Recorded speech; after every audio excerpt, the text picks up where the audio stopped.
So in Ghana, even if you have your own cocoa farm, you are not mandated to use your own cocoa. You have to sell to the government and go back to buy it. And that is what Fairafric is doing. Although we know where our cocoa is coming from, we still go to the Ghana Cocoa Board to buy the beans. But as mentioned earlier on, to ensure the traceability of our beans, that is why we decided to identify a cooperative, and also to create impacts in the country of origin. That is why we identified cooperatives to work with, so that we will have direct access to farmers and make direct impact on their lives.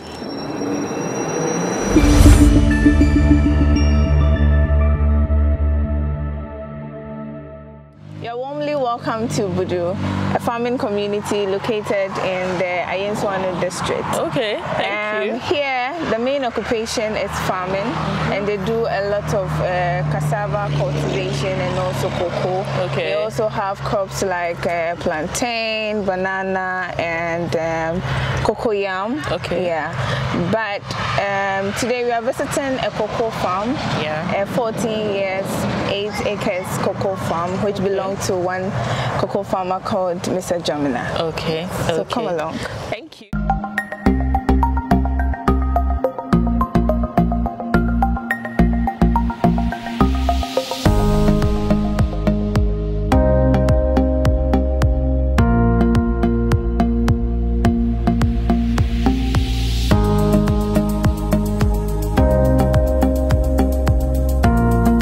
So this is Jamina Organic Cocoa Farm, right? Yes. You said it used to be a forest? Yeah, this place used to be a forest. That is why they call it Manfekwai. Yes. And this farm is 8 acres and has been adopted by Mr. Nicholas Jamina. By Fairafric Ghana Limited as our demonstration plot to show people the sustainable practices our farmers undergo. Yes, so this is one of it. Fairafric believes in innovation, research and innovation. So we are also working on a dynamic agroforestry system where we include other crops to the farm. So this year we are starting that demo plot too, so that we would show people how sustainable cocoa farming can be and how Fairafric is dedicated to sustainable farming practices. Good. So let's go into the farm. Sure, let's do that. Join me. In a year, a cocoa tree can produce about 80 to 100 trees. When the farm is good enough, they can have more. And recently, the government also initiated the pollination, human or artificial pollination, where they employ people to pollinate these trees. But for organic practices, we frown against these practices because we want things to go or happen naturally. That is why we don't resort to inorganic chemicals, and that is why we do organic. There are insects called midges. They look like mosquitoes, so farmers call them cocoa ntontom or cocoa mosquito. They pollinate these flowers on the trees, and within some few weeks they start to produce sherrills. That is tiny cocoa fruits like this. This is big. They are very tiny. So from the time of pollination to the time of a ready to harvest cocoa fruits like this takes 6 months.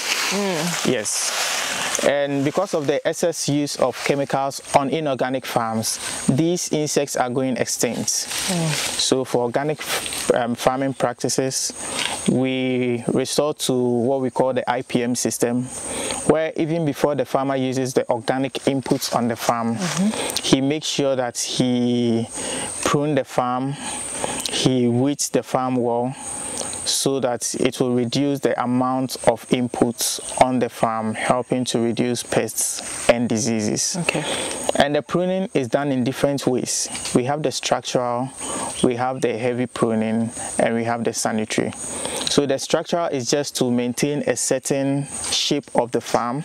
You can decide to reduce the height of the cocoa farm, or make it grow much taller. That is the structure. Okay. The sanitary is removing dead and unwanted fruits.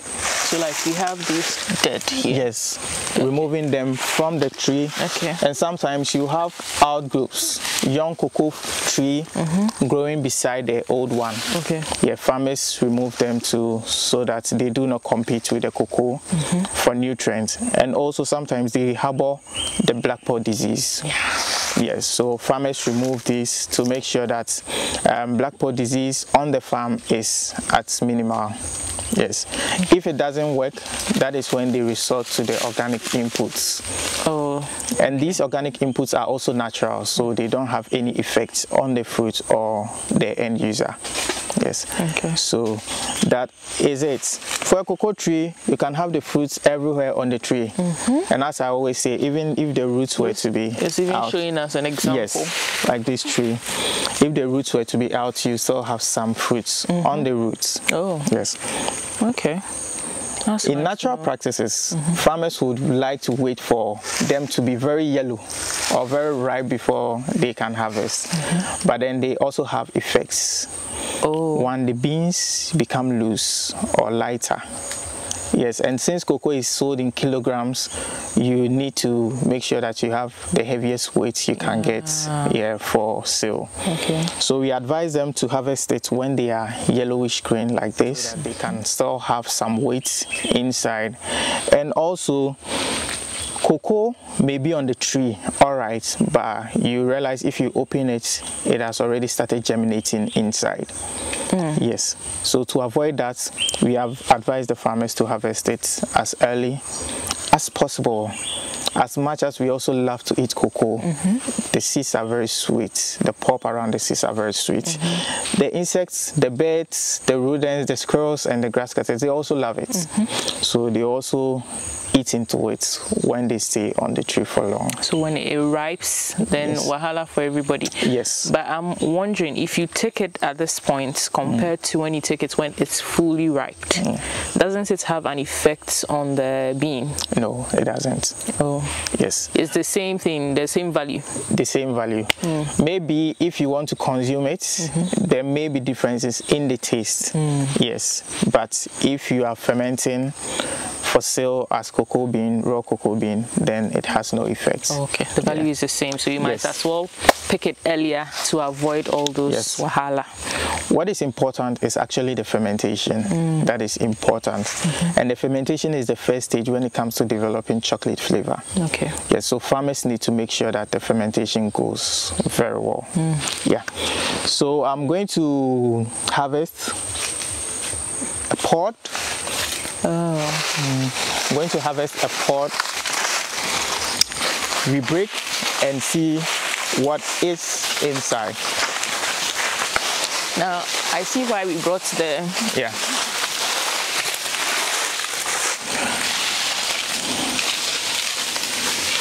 So there's a stalk that holds the cocoa. Farmers during harvesting are supposed to cut close to the cocoa fruits, not close but not to the tree, because these are where the fruits come from.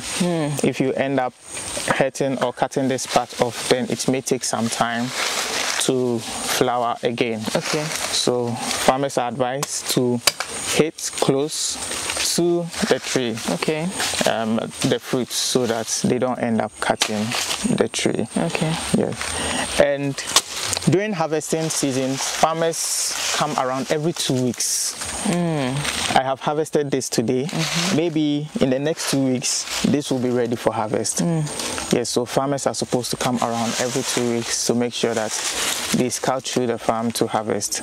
And after harvesting, they are only allowed to leave the pod on the farm for 3 days before breaking. Yes, because...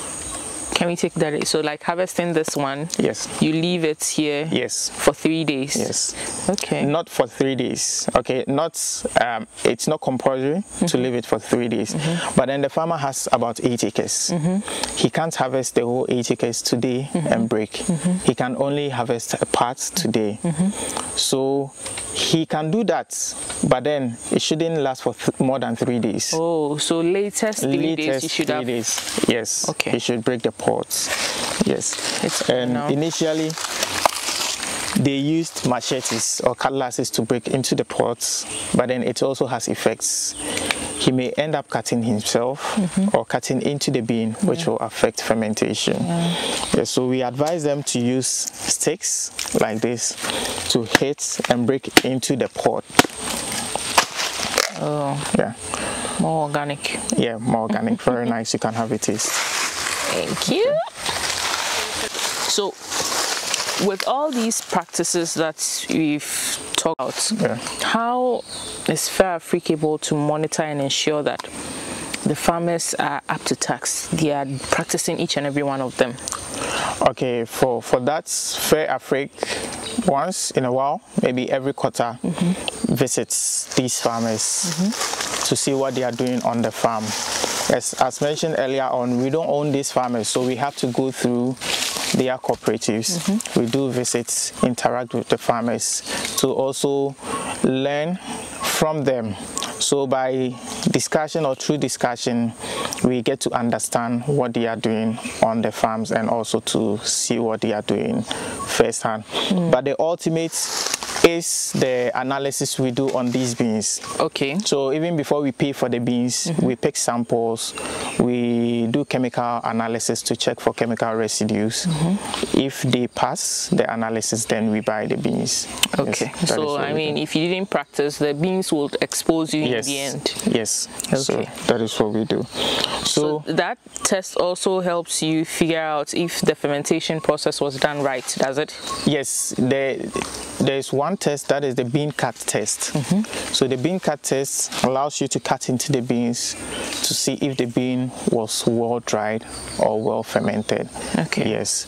And also to remove bad beans from good ones. Okay. There may be slaty beans, there may be moldy beans, which sometimes are rejected. So yeah, the bean cut test also helps in that area. Okay. Yeah. That's a lot of effort Fairafric is putting in to get the right. Although cooperatives, although the cooperatives do their own analysis, but then we also, to be sure, they bring us their results, but to be sure we also do a second, second check. Sorry. Yeah. Okay. So that is what we do. Yeah, we have a fermentation site here. Farmers use plantain or banana leaves. Depending on the quantity of beans they need to ferment.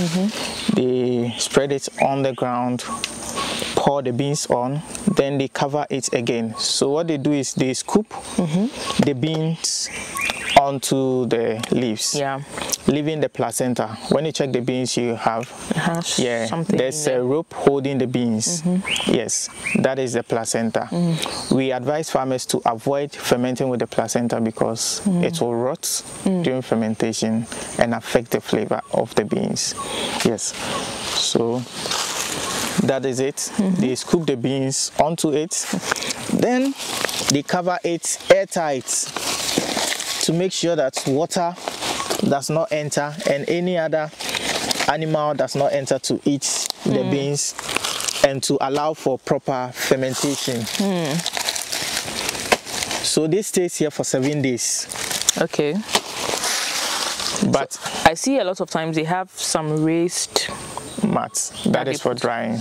Oh, okay. Yes. So the fermentation can happen on the ground. Yes. Yes. So it stays here for 7 days.